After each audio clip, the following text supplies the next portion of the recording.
Welcome to Samba Samba. Enjoy the video. You start by preparing the edge to accept the coating. This matters because a clean, slightly abraded surface bonds better. Once done, wipe dust away and clamp the piece so the edge is steady. Apply a thin first coat of edge paint with a flat applicator or small brush.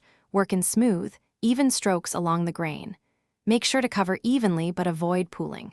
This initial layer seals fibers and creates the base for build-up, so move confidently but deliberately. You continue by building the edge in thin layers. Thin coats dry faster and reduce cracking.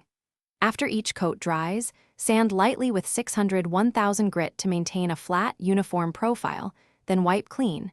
This step smooths ridges and improves shine. Once you have sufficient buildup, use a burnisher or canvas slicker and apply firm strokes to compress fibers and polish the paint.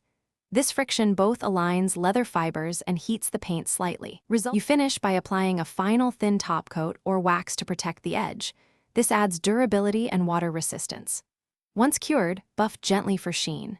If you see cracking or uneven areas, sand back to the last solid layer, clean, and repeat thin coats rather than applying thick layers. This corrects adhesion and prevents repeats. Make sure to allow a full 24-48 hour cure before heavy use. Patience here ensures a lasting edge that resists wear and looks professional. Thanks for watching. Consider subscribing if we helped you.